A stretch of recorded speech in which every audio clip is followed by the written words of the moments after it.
I think if you're a sympathizer and pro-ICE, you're a hypocrite. There is this thing where you can never be 100% ethical or moral about anything.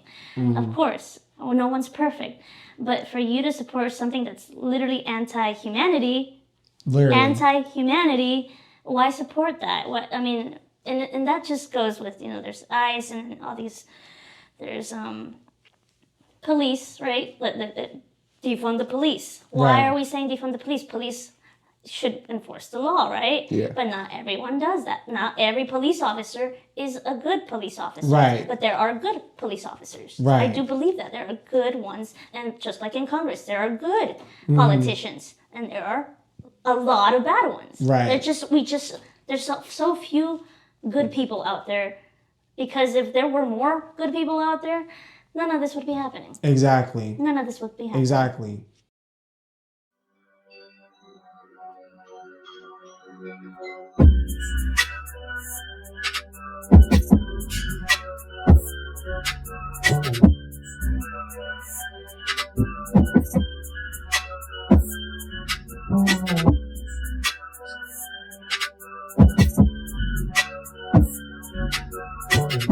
Thank you guys. Welcome to QFM Podcast. You got your man Giff and Kenny J. What's good? Nice to meet you guys. Thank you for listening. Thank you for please just subscribing. And then please introduce yourself. Yes, I'm Jessica Lopez Canar. I'm an educator. I was born in Ecuador, and well, thank you for having me here. So, wait, I should say more. No, You're good. Okay. Short and simple. We like it. Okay. So what made you come to this interview today? Like what's your purpose or your quest for meaning in that end? Yeah, my purpose is to have a voice. Okay. And let it be shared to the world, really, whoever is open to listening. Okay. Because experiences are very important right now. Right. And everyone has something to share. Because everyone is affected by what's going on. So what is going on? A lot of things. A lot of things are going on, honestly. I mean, within our community, within my community of, Latinos. Right. We're getting kidnapped left to right. We're getting kidnapped by, I don't know, these people that they feel entitled above the law, and they're not even trained. Right. Honestly. Right. And I know this, you could say ICE has existed for a long time, but this is not that type of ICE. Right. It was back then. And so that's what's different here. And they're just, they're not even giving you due process. They're not even letting your lawyers, come and defend you. It's ridiculous, honestly. And honestly... No, go ahead, my bad. No, so what I was going to say is, I do agree with you. I think, the whole, Immigration Customs Enforcement Act kind of changed over time. Beforehand, it was more just to double check and make sure that people are who they say they are, especially from, the 9/11 attacks. Exactly. So, full backstory, it started from the Immigration Nationality Act in 1952, and then fast forward a couple years later, it was officially enacted by the DHSA in 2002 for the ICE for enforcement in 2003. So beforehand, it was just designed to just make sure that the people that are coming in are who they say they are, and make sure no criminals are coming in to try to impede, the U.S. grounds and everything. But I want to get your take. Where do you think that shift kind of happened from early 2000s to now? I mean, I can't be precise about it, but definitely once Trump got into, the administration. But it could have been even before. We just don't know what they're doing in the inside, because it's the government, and now we know that a lot of things that they do, they don't tell us what they actually are doing. So, do you see? And I think the crazy thing is that it really took a spike after 9/11, right? So it was, of course, just like what KJ said, was a Homeland Security Act. Oh, well, So in that end, it started 2002, and then that's when, of course, 2003, that's when ICE came to be. And then I think sometimes people are so focused on what they say it's designed for instead of really what they're doing with those particular rules and regulations on what is designed for, you know. So they're taking advantage a lot of that because they don't have to follow any amendments whatsoever. Yeah. They can literally go anywhere without a warrant, right? Yeah. So that's where a lot of these kidnappings and all these different things happen. Yeah. I heard it was a sting too. Like it was a trafficking sting. Yeah. right?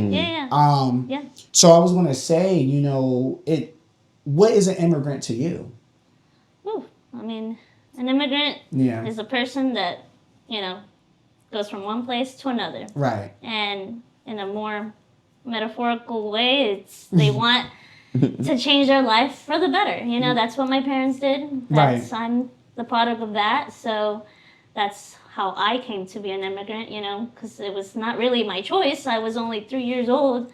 And hey, I'm here in North Carolina. That's where I ended up when I was 3 years old. So, and then my parents and almost everyone that I know, right, the Latino community, we're all immigrants, you know. Everyone's an immigrant unless you're Native American. So, yeah.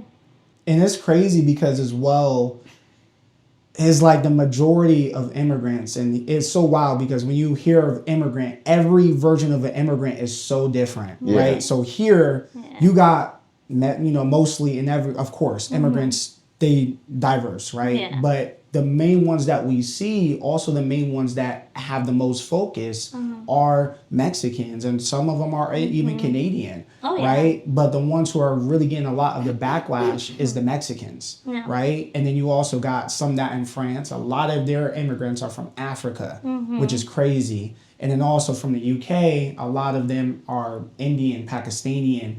So you have all these different versions on what we think immigrant is. And the biggest part of it is that a lot of those negative stereotypes that we have. So it's crazy because as a kid, when you hear immigrant, you hear Mexican. That's all you hear. Like that's, right? But then like also you got all these different races. So like you got El Salvadorian, all this other stuff. Like the Hispanic community is so diverse within its own different way. Yeah. So I was going to say in that end as well. Do you have anything to say? No, I mean, just to piggyback off of you guys, I just think that like immigrants are people who obviously aren't from the country. Right. But when they do come, on most cases, it's just to find opportunity and just start a new life. Exactly. So, for example, like my grandfather, he's from Jamaica, and he came here to have a better life for not only himself, but, you know, for my mother. And then same with my grandmother being from Cuba. She wanted to make sure that their lives growing up weren't the same as how they were, like, for their upbringing. Exactly. So that's where I think is where most immigrants just want to come for just having a better life and just getting an opportunity there. And then, No, go ahead. Yeah, go ahead. I like that you mentioned your grandma and your ancestors, because that's really what it is, you know. And it wasn't just my parents. My grandpa, he came first, and then he was, I think, the first one, if I remember correctly, right? But he's the one that started it, right? And if it wasn't for him, we would have never made it to the United States. But he said, I'm gonna go, and then my grandma went, then my uncles and aunts and everybody. I don't have any more people in Ecuador anymore. Like maybe one person and like a great grandma, and that's it. Right.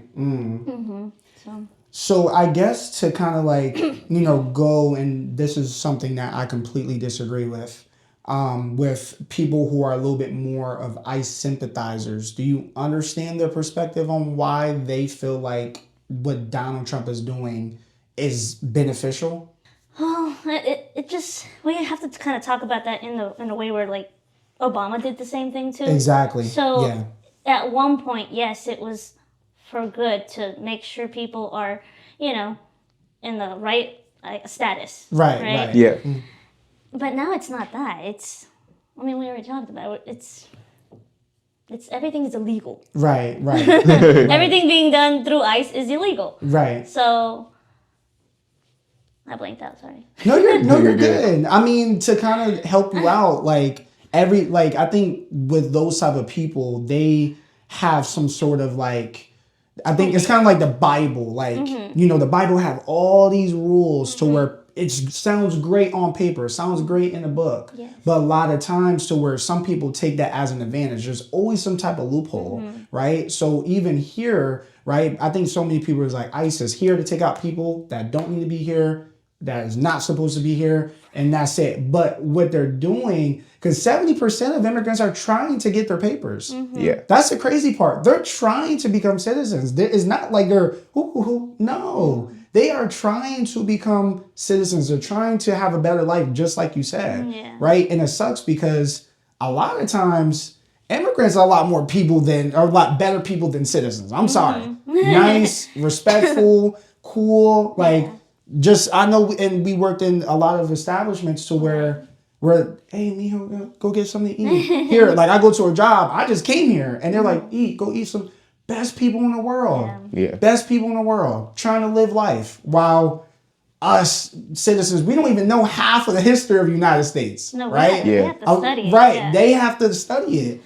So it's crazy. And it's like, I think what some of them is that, of course, and here's something that I kind of, I'm not going to say agree with, but I understand, because sometimes what I've seen is that just working in leasing industry, some of them, they would do is that, of course, they can't get it because they're not documented, right? So they would have someone else that's documented, and then they would live in the apartment, right? And you got to do what you got to do, right?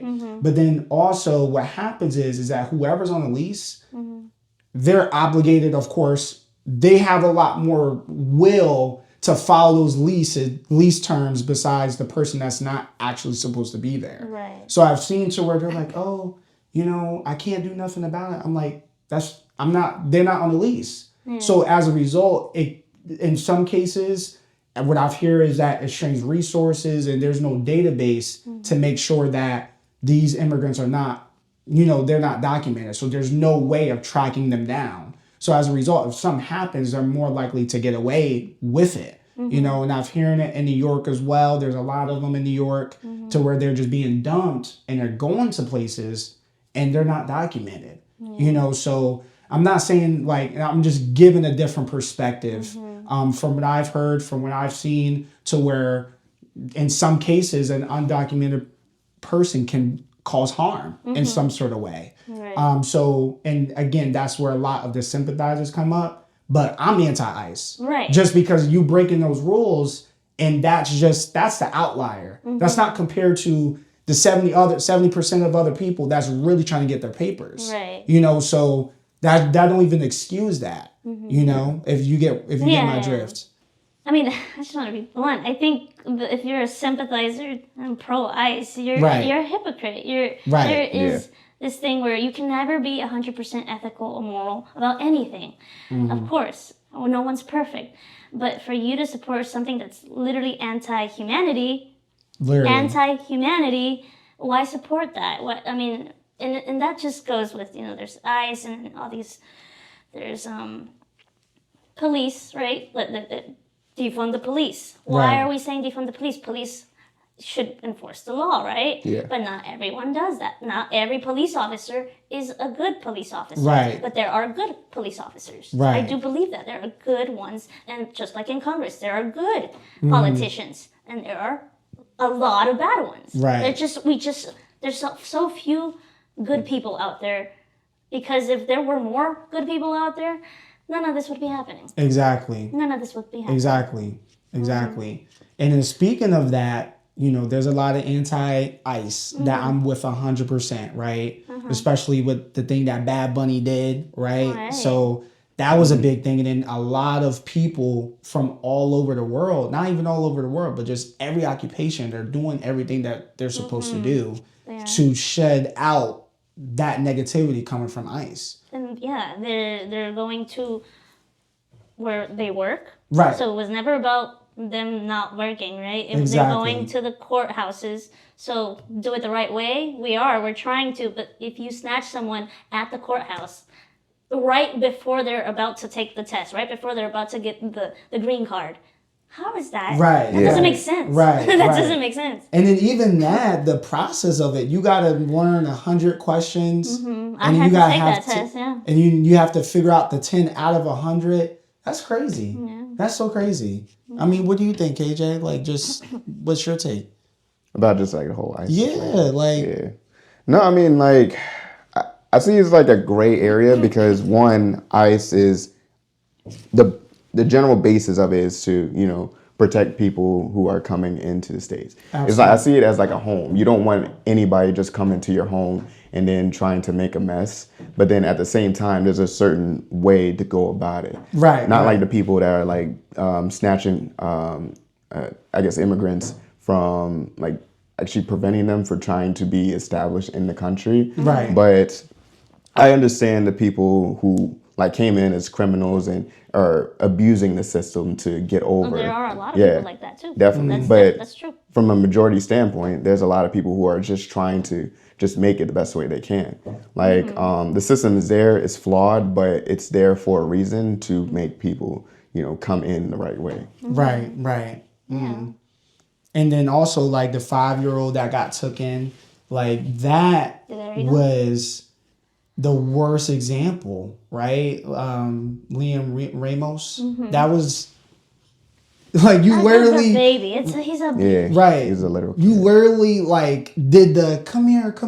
Tell me. You literally did that to a 5, and that's just the example of breaking that law, and they're not even obligated to follow it, and it's just crazy. So it not really of course, like the reason why I'm anti is just because I know a lot of different people that go to that background, they have that background, and they've been nothing more but kind, you know, to me and to my whole life, right? And it just sucks because they got to be scared. They can't even go to work.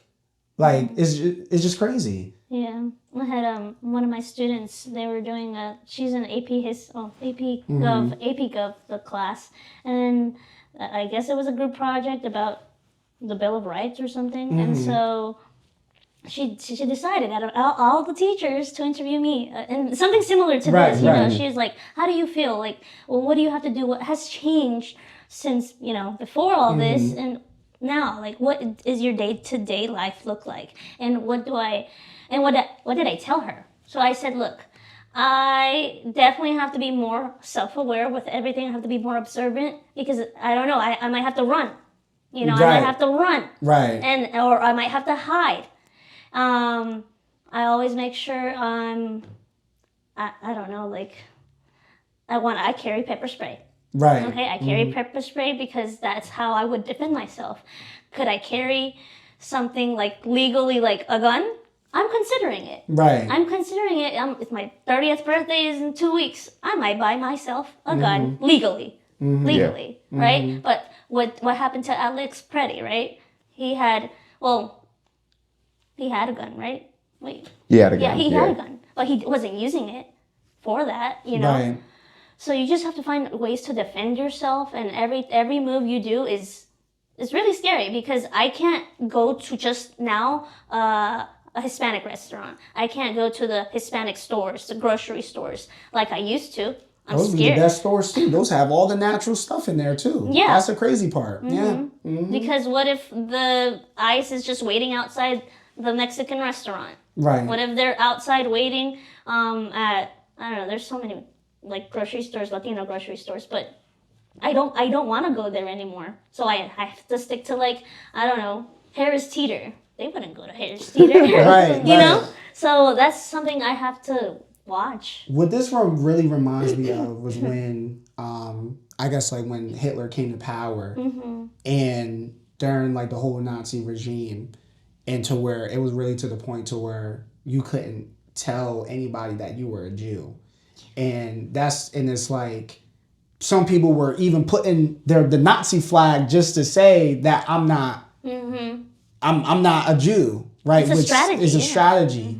So it's like now it's kind of similar to here, but what I like about here is that he was already a dictator. We're not in a dictatorship, and we have the power to change that. And that change doesn't always have to be something big, right? It could be something small, right? Have a communicate, hey, don't go here, come here, right? And so what I realize is that it's just like we have the power. And the reason why I'm not too stressed is because just like the laws that we have, there's always some type of loophole, right? They have a loophole. Us citizens or even immigrants as well, there is a loophole, There's always a right? loophole. So it's like, which sucks, but also it's kind of like a double-edged sword with a lot of American law, is that in the Constitution there's always a loophole to it. So if we use that to our advantage, shoot, we may get Donald Trump out of office, to my honest opinion, you know? So, and really it was just, now I'm just like, and I'm not political, but like,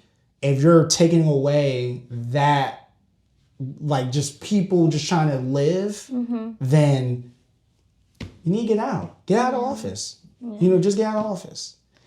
But yeah, there's a lot of loopholes, and obviously the billionaire class, the elite class, they've used those loopholes accordingly. That's why we're here. They are breaking the law. The loopholes are breaking the law. And if anything that I've heard on social media, it's why are we following the laws? Because these laws were placed to oppress us. To oppress us, not them. That's what I'm realizing now. And have you heard of like, I guess like like what I've seen as well as with a lot of immigrants is that too, is like they're getting their money and then they're leaving. Have you seen that? Oh, like, taking out $100,000 loan, bye. And they're gone. So I think it's like crazy that, I mean, I don't know, like, do you think that that's also kind of defeats its purpose on why they're here per se? Like, you would want a permanent citizen, but if you're just only going to come here only for a little bit, what's the point of you being here? Do you think that would be a problem in that case? Immigrants migrate for different reasons. That's for sure. Some actually want to live here because it's their dream and it's their life goal. Some actually do come just to take the resources. It's true. There are resources. You take them, and hopefully you make your house in Mexico, Ecuador, Colombia, wherever you want to make it.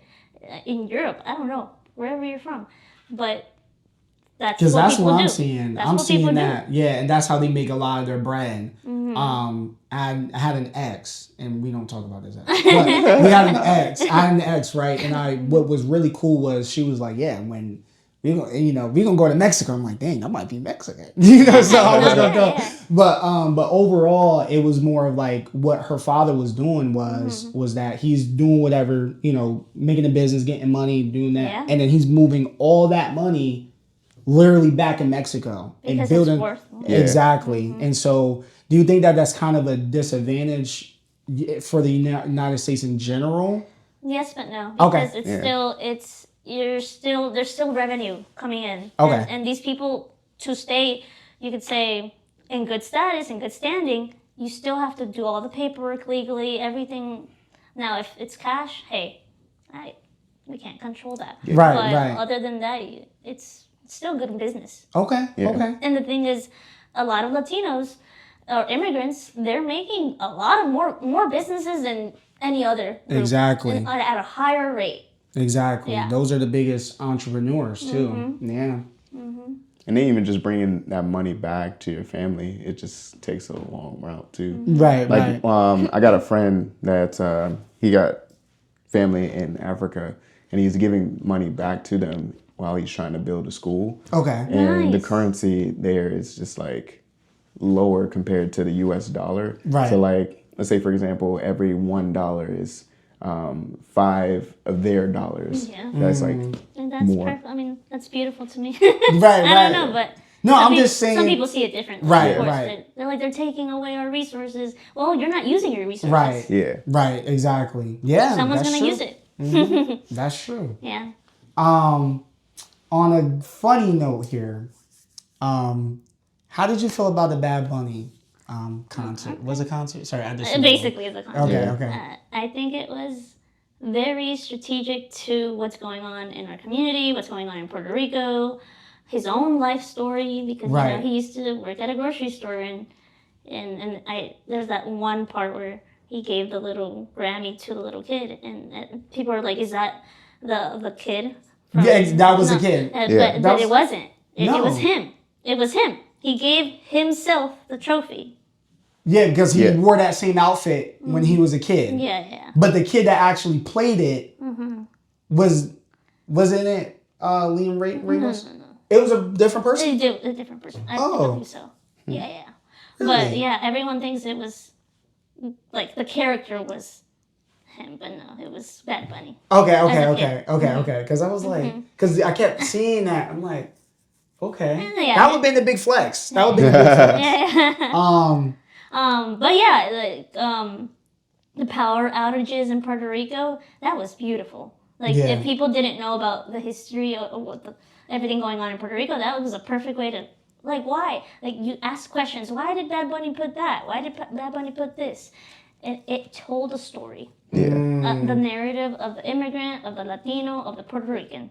That's what it did. Gotcha. So I love that. It's art. Right. Art. So that art was communicating or symbolizing a struggle. Yeah, the compared to struggle what and we the had. historical background behind it. Like the sugar canes, the social clubs, the bars. Yeah. Like that's all had like significance behind that. Everything in was the symbolism. Caribbean. Everything. Because it wasn't just Puerto Rico, it was like definitely the Caribbean as well. Because like they had that set up in Jamaica and then also like in Cuba with the social clubs and bars. Most people, they had like an upbringing to where they needed those bars in place so that they can function. Because Cuba doesn't really get a lot of imports and partnerships from different countries. Hence as to why like it's a running gag saying that they're stuck in the 50s because everything that they need or like they have there, they can't really get import or change because they don't have those like kind of connections from the trades. Wow. Yeah. Yeah. It's a beautiful story. I liked it.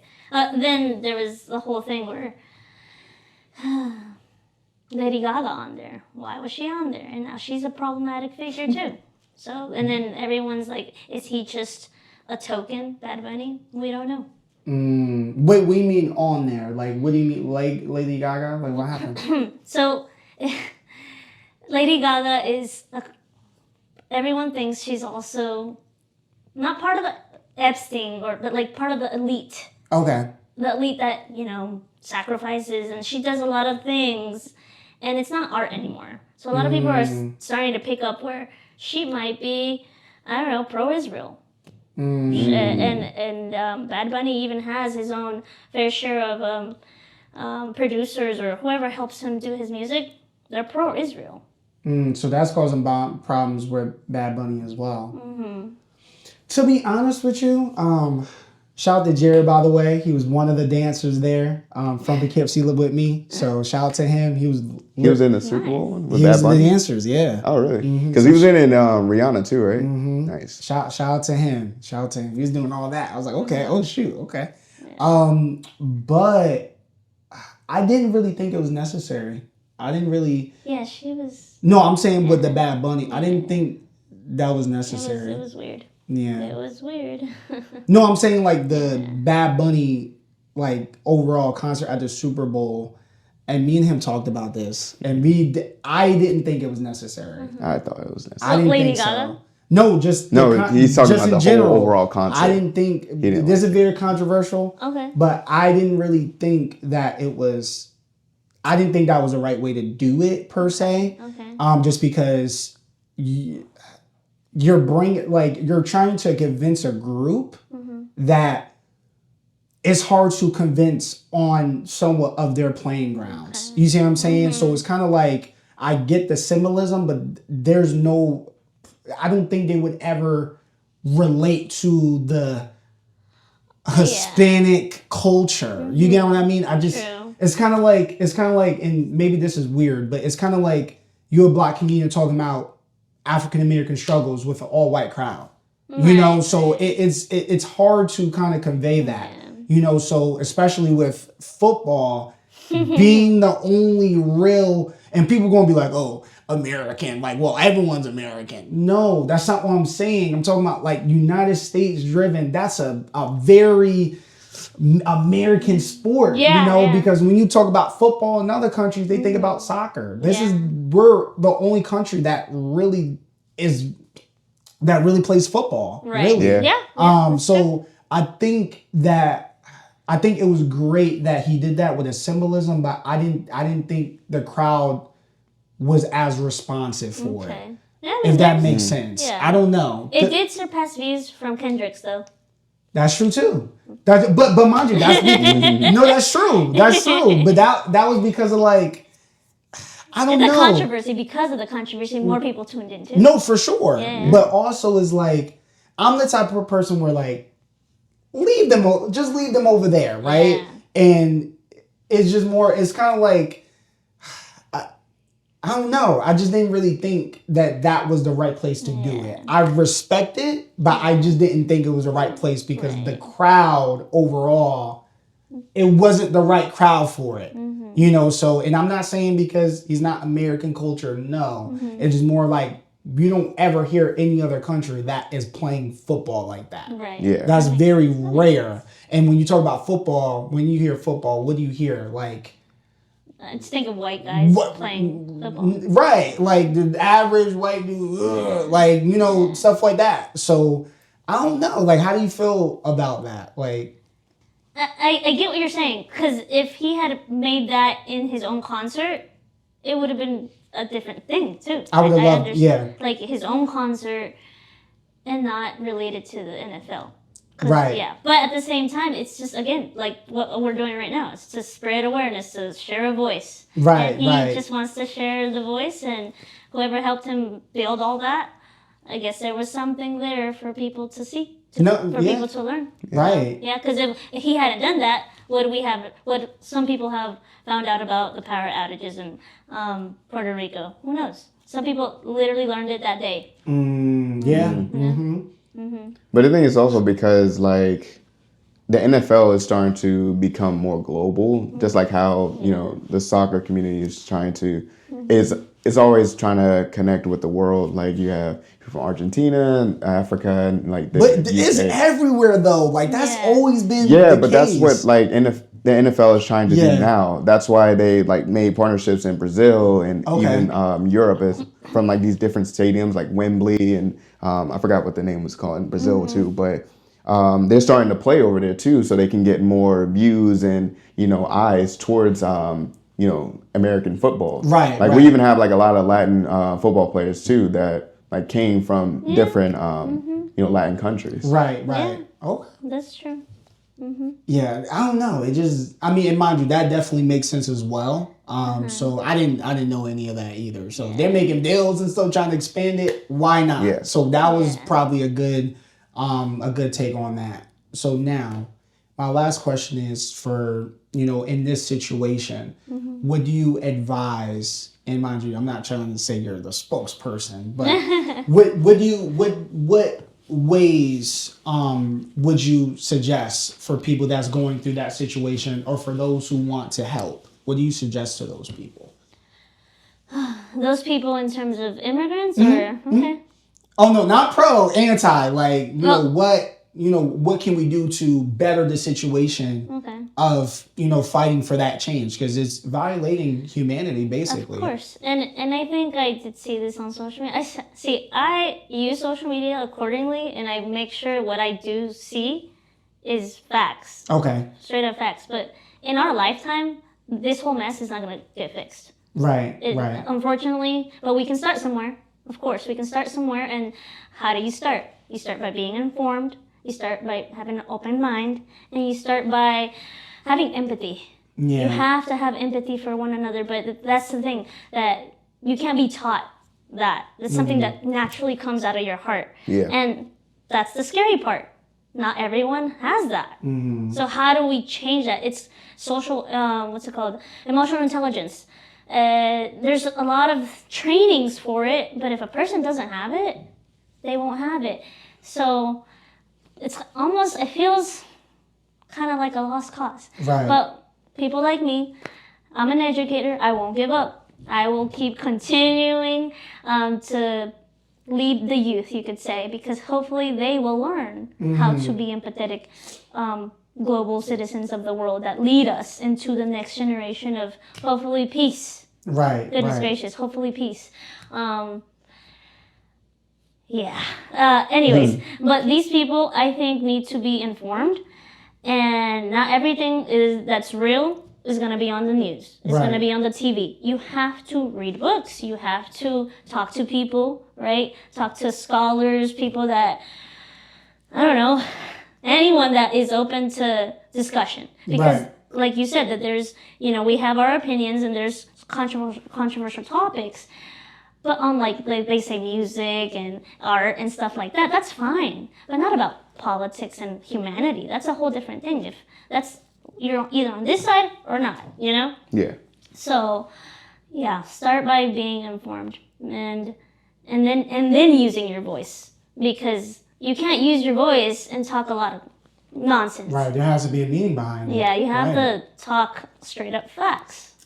And it's hard too, even for me, because I'm a citizen. So it's super duper hard to really understand firsthand, to really be scared of not having the right documentation, right? Or also you not having as much benefits as for somebody that is a resident or someone that is just coming here, But what I will say is that, like, if they are coming here to find a better place, why even shut that down? Like, why even, take them out of that environment? Yeah. So I just think that the biggest thing really in the way of understanding is that just the humanity standpoint of finding a better life. And I think just human rights in general, you should have that ability and opportunity to do that by any means necessary. Yeah. What do you think, KJ? Awesome. No. I do definitely agree with you, because obviously I grew up here. I was born in North Carolina, but even just having immigrant family members who actually went through the process, a long, tiring, and a lot of information they need to know. It's draining. It's definitely draining, but just back to the main point I was making before, they wanted to come here to have a better life, not just for themselves, but like for their future kids and grandkids as well. So thinking that from that like long-term perspective, it's just, we'll do what we have to do to get to having a better life, but it definitely just takes time, and like not abusing it will make the situation better versus worse. And then I guess exactly what we're doing right now is we're having conversation, and that's what people need to do everywhere. At the dinner table, at work, people like stay at work. You shouldn't be talking about that. That's the best place to talk about it, honestly. What else? Talk to your grandparents about it. Talk to anyone that is open to listening to the information. Now, if there are people that are hard-headed, those sympathizers, those people, lost causes. But hey, we'll keep trying. But I do know the other day I was with a group of girls. It was like a Galentine's thing at a friend's apartment, and everyone knew what was going on. There was one person. She was like, "What? Lives under a rock? Bliss, ignorance is bliss, of course. Yeah. But to live under a rock, that's not doing anyone justice." Yeah. So please don't Was she live. white? Yeah. Okay. Well, whitewashed Latina. And back to the whitewashed Latina, there are a lot of Latinos that are sympathizers with ICE. So that's my last, not last thing I want to say, but my own parents. One is documented, one is not.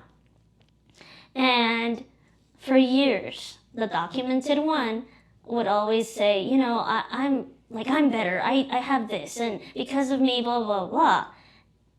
But that's the mentality. A lot of people with Latino people with documents, it's just it makes me mad. Right. Because you think you're so privileged.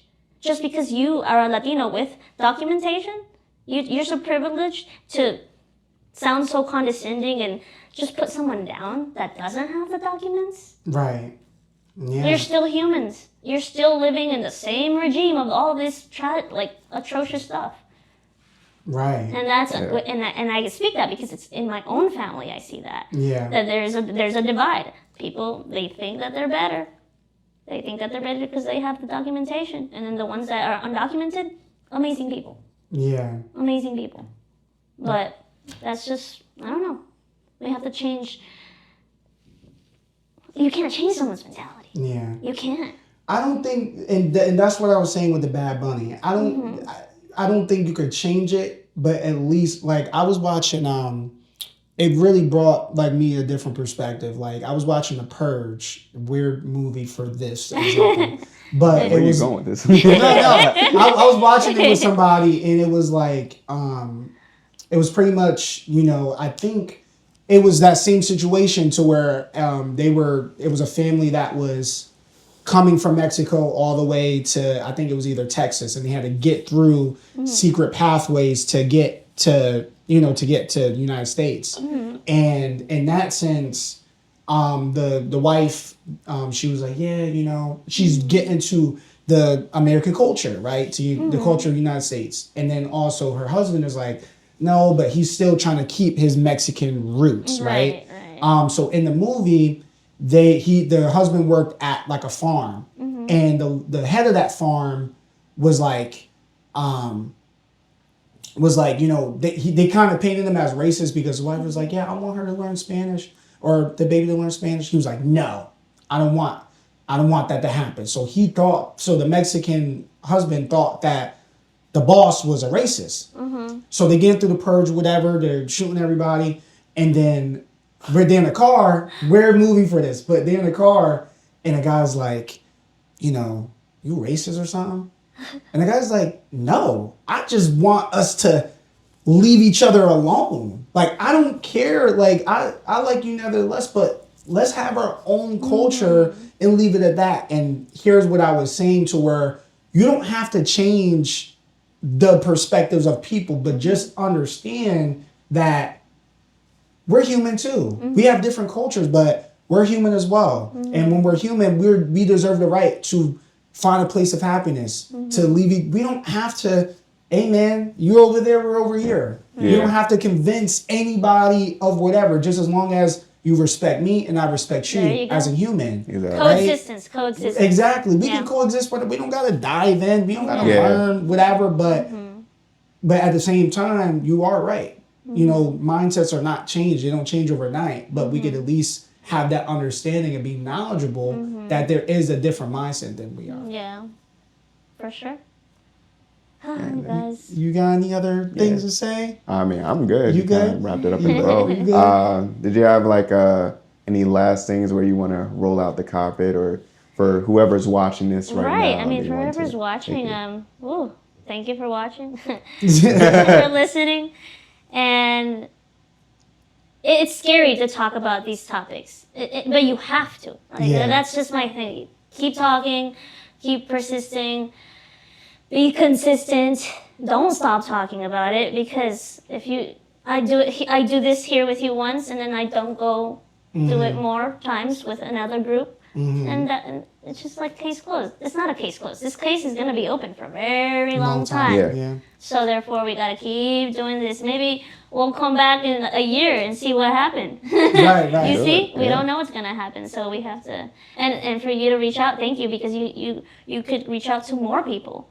And they have probably better stuff to say than me, because I'm just a teacher, right? I'm just kidding. No, but like as a teacher, I do feel like we have a big responsibility. So that is why I continue to be an educator, because it's the youth. Right. The youth is the next leaders. So that's why, to me, my profession is really strong. I'm really passionate about my profession, and I used to not be. I used to I thought it was just like, I graduated college. What am I gonna do with this degree? And I didn't want to work at like a cubicle. And hey, that's for some people, but for me, I love to impact people. I love to share my stories. I love to hear other people's stories. So when I see every student, I see them for who they really are, and I get to learn so much every single day. And it's not easy, because these kids are difficult, and they come with trauma, and they come with everything that's going on in the world. They're seeing it on their phones, and it's, I can't obviously talk to my students about every single detail, but they know that their teacher cares about them, right? And that their teacher is going to fight for them, right? So that's that. Okay. Well, thank you for coming. Thank you for coming here. It was great, and honestly, you did really well. So I appreciate you for coming. Thank you. It's always where somebody coming did not, Yeah. So appreciate you guys for listening. Please subscribe. Also follow us on Instagram. This is QFM Podcast. Thank you so much, guys. We out, chick.